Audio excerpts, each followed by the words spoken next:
عقیدہ توحید کی سب سے بڑی برکت یہ ہے کہ انسان کو اعمال پر استقامت نصیب ہوتی ہے۔ جب اس کے اللہ تبارک و تعالیٰ کی ذات پر عقیدہ مضبوط ہوگا تو وہ اعمال پر مستقیم ہو جائے گا۔ ان الذین قالوا ربنا اللہ ثم استقاموا تنزل علیہم الملائکہ۔ تبارک و تعالیٰ فرماتا ہے کہ جو اس بات پر مستقیم ہو گیا، قائم ہو گیا، جنہوں نے کہا کہ اللہ ہمارا رب ہے، رب کو رب مانا اور رب کی مانی، تو فرمایا کہ وہ مستقیم ہو جائے گا۔ دوسرا عقیدہ توحید کی برکت مفسرین کرام نے یہ لکھی ہے کہ انسان جب عقیدہ توحید کو اختیار کرتا ہے تو زندگی کے اندر اس کو سکون قلبی نصیب ہو، بے شک بے شک، چاہے اللہ کے ذکر کے ساتھ ہو، چاہے قرآن کے ساتھ ہو، چاہے نماز کے ساتھ ہو۔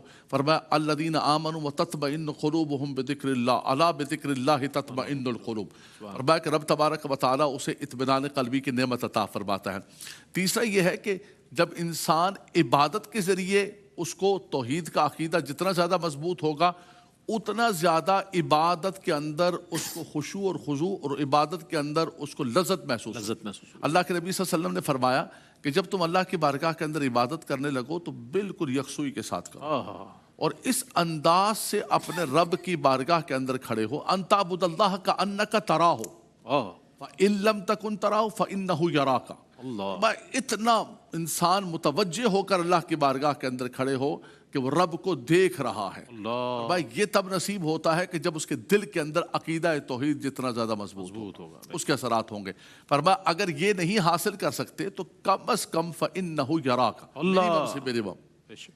ایٹ لیسٹ جس کی آپ کی زبان کے اندر کہتے ہیں کہ کم از کم یہ تو ہو کہ وہ مالک و مولا تم کھڑے ہو اور وہ تمہیں دیکھ رہا ہے۔ اور انسان کی زندگی کے اندر رئیس بھائی حقیقت یہ ہے کہ نور ہی نور ہوتی، برکت ہی برکت ہوتی، وہ پھر مخلوق خدا سے نہیں ڈرتا۔ فرمایا کہ یخافون لومۃ لائم، بغیر کسی خوف کے وہ انسان کام کرتا ہے۔ اور میدان ہمارے ان بزرگوں کو دیکھیں، سیدنا صدیق اکبر رضی اللہ تعالیٰ عنہ عقیدہ توحید، سیدنا عمر فاروق، سیدنا عثمان غنی، مولا کائنات، یہ صحابہ کرام، ان کو کس چیز نے ولا یخافون لومۃ لائم پر فائز کیا؟ وہ عقیدہ توحید تھا۔ کیا بات! جتنا زیادہ ان کا عقیدہ توحید مضبوط تھا اتنا زیادہ وہ میدان کے اندر اتر پڑے۔ میں صرف دو جملے کہوں گا کہ مفتی صاحب نے بہت خوبصورت جامع خطاب کیا، اور میں سمجھتا ہوں کہ اس مسئلے کو اگر حل کرنا چاہیں، دیکھیں دو چیزیں ہوتی ہیں۔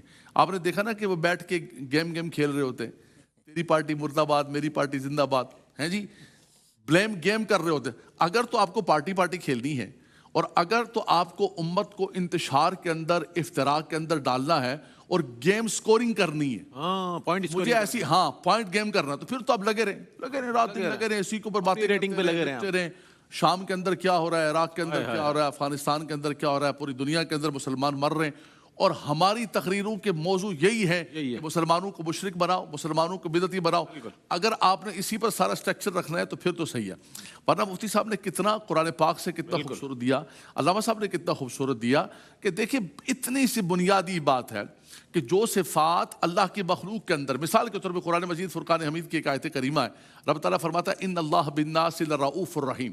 اللہ تبارک و تعالیٰ اپنے بندوں پر رؤوف الرحیم، واضح کتاب توحید کی آیت ہے، اور یہی لفظ اللہ تبارک و تعالیٰ نے اپنے محبوب کے لیے فرمایا، حریص علیکم بالمؤمنین رؤوف الرحیم۔ اللہ، یہ تو کتاب توحید ہے، رب تعالیٰ اپنے لیے بھی فرما، اپنے محبوب کے لیے فرما رہے ہیں۔ اتنا سا فرق ہے جو علماء کرام نے بار بار واضح کیا کہ بھائی نبی کریم صلی اللہ علیہ وسلم یا کسی بھی ولی کو، کسی بھی اللہ کے نبی کو جو صفات ملی ہیں وہ عطائی ہے، رب تبارک و تعالیٰ کی ذاتی، رب تبارک و تعالیٰ کی قدیم ہے۔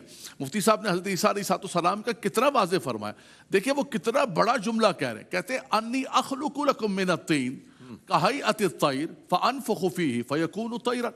کہا کہ خلق یخلق خلقا، میں خلق کرتا ہوں، اللہ تو اللہ تبارک بتا رہا ہے، اور یہ کتاب توحید ہے، کہتے ہیں میں خلق کرتا ہوں، مٹی کا ایک ہیولہ سا بناتا ہوں، فانفخ، اس میں پھونکتا ہوں، فَيَكُونُ طَيْرًا، وہ اڑنا شروع کر دیتا، وَأُبْرِئُ الْأَكْمَحَ وَالْأَبْرَصَ وَأُحْيِي الْمَوْتَى، میں تو مردوں کو زندہ کر دیتا ہوں، وَأُنَبِّئُكُم بِمَا تَأْكُلُونَ وَمَا تَدَّخِرُونَ فِي بُيُوتِكُم، میں خبر دیتا ہوں کیا کھا کے آئے ہو، کیا چھوڑ کے آئے ہو۔ کیا بات! یہ ساری کی ساری ظاہری عبارت تو یہ کہہ رہی ہے کہ بھائی یہ تو خلق کرنا، شفا دینا اور مردوں کو زندہ کرنا، غیب کی خبر دینا، یہ تو سب اللہ کا کام ہے، یہ اللہ کا نبی کیسے کہہ رہے ہیں؟ لیکن ایک درمیان میں لفظ نے سارا عقیدہ توحید واضح کر دیا اور ساری چیز کو ختم کر دیا۔ وہ کیا ہے؟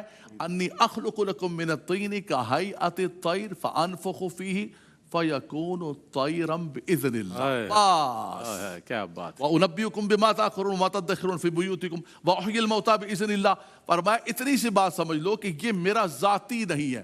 یار میں سمجھتا ہوں اس کے بعد امت اگر اس بات کے اوپر جھگڑے کہ بھئی نبی کو یہ کیوں مل گیا، ولی کو یہ کیوں مل گیا، فلاں کو یہ کیوں مل گیا، حضرت عاصم بن برخیہ کہتے ہیں میں اٹھا کے لاؤں گا حضور، قال الذی عندہ علم من الکتاب انا آتیک بہ، میں کب لے کر آؤ گے؟